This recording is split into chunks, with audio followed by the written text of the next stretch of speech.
Welcome to National Gun Trust's ATF Form 5320.23 video walkthrough guide. Thank you for joining us today. Today, we're going over the ATF Form 5320.23 Responsible Persons Questionnaire, which is more commonly known simply as the ATF Form 23. Our ATF Form 5320.23 video walkthrough guide will go over each box for a responsible person within the gun trust, corporation, and other legal entity. It's worth noting that we have examples of the completed forms, an ATF Form 5320.23 generator, and links to the ATF Form 5320.23 itself that are located on our website and linked in the description below. If you want to complete the ATF Form 5320.23 yourself without the ATF Form 5320.23 generator, you'll need to download Adobe Acrobat Reader or Adobe Acrobat in order to complete the ATF Form 5320.23. When you use the Adobe Acrobat software to complete the ATF Form 5320.23, the form may not autocomplete the CLIO copy of the ATF Form 5320.23, due to how the ATF 5320.23 was created by the ATF. With our ATF 5320.23 generator, the CLIO copy of the ATF 5320.23 will be completed as well. Box 1. Please check the appropriate box to indicate with which ATF form this questionnaire will be submitted. This is the type of tax stamp application that you're applying for. For example, ATF Form 1, ATF Form 4, or ATF Form 5. Box 2. Full legal name and address of applicant or transferee, as shown on the ATF Form 1, ATF Form 4, or ATF Form 5. This is your gun trust, corporation, or other legal entity's name and address. This should correspond to the name and address used on your ATF Form 1, ATF Form 4, or ATF Form 5. 3A. Full legal name and home address of responsible person. This is your name and address as the responsible person or the name and address of other responsible persons within your gun trust, corporation, or other legal entity. 3B. Telephone. Area code and number. This is the phone number of the responsible person, including the area code. 3C. Email address. This is the email address of the responsible person. 3D. Other names used, including alias and maiden name. This is any aliases that the responsible person uses or maiden name, if applicable. 3E. Photograph. The responsible person shall attach, in item 3E on the ATF copy of the form only, a 2-inch by 2-inch frontal view photograph taken within 1 year prior to the date of the filing of the form.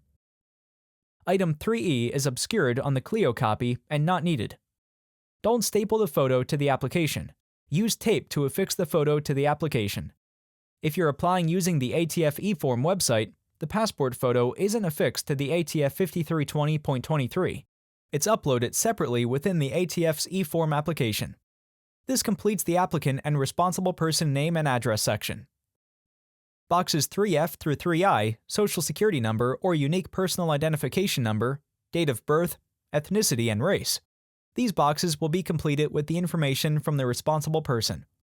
Please note, the Social Security number or unique personal identification number is not required. However, this information assists with the efficient completion of the NICS background check. Please be aware that refusal to provide this information may result in a delay in the NICS background check process. This completes the responsible person's Social Security number, UPIN, date of birth, ethnicity, and race section. The next section should match your ATF Form 1, ATF Form 4, or ATF Form 5 application. 4A.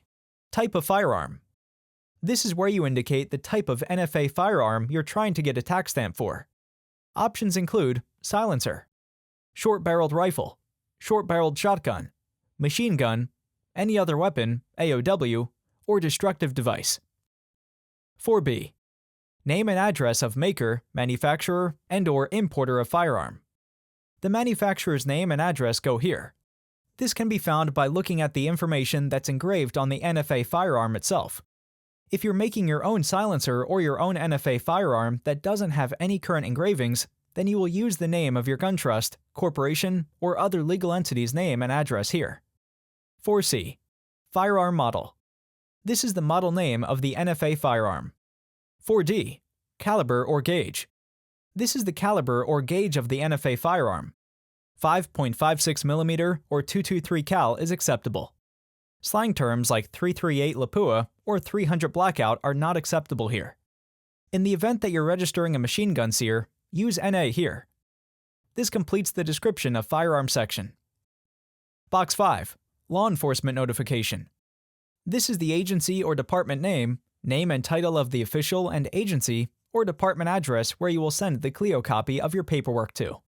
The CLIO is defined in Instruction Section 5 as the Chief Law Enforcement Officer is considered to be the Chief of Police, the Sheriff, the head of the State Police, or a state or local district attorney or prosecutor. Please note, Instruction Section 5 also indicates that each responsible person must provide a notification on this form about the proposed making or acquisition of an NFA firearm to his or her Chief Law Enforcement Officer having jurisdiction where the responsible person is located. This completes the CLIO section. This concludes the first page of the ATF Form 5320.23.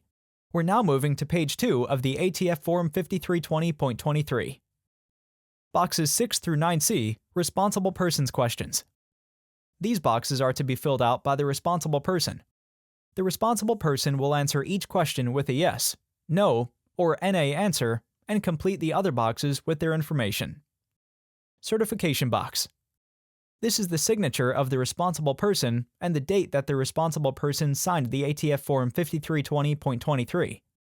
If purchasing with a gun trust, you will write the name of the responsible person and trustee after that. For example, Mike Smith, Settler, trustee, etc. This completes the responsible person's questions section. This concludes the second page of the ATF Form 5320.23. When you mail or submit your ATF application to the ATF, you will include a signed copy of the ATF Form 5320.23 with the ATF copies of the respective form and other required paperwork. The CLIO copy of the ATF Form 5320.23 will be included with the CLIO copies of your respective form and mailed to your CLIO. Note, if you're using the ATF's e-form system, you will need to scan in the signed ATF copy of your ATF Form 5320.23 into your computer and will need to be uploaded to your application when applying. This completes the ATF Form 5320.23 video walkthrough guide. Thank you for joining us today. If you have any further questions, you can email us your question using the link in the video description, reach out to us on Reddit using our account u/National Gun Trusts, or by simply leaving a comment below.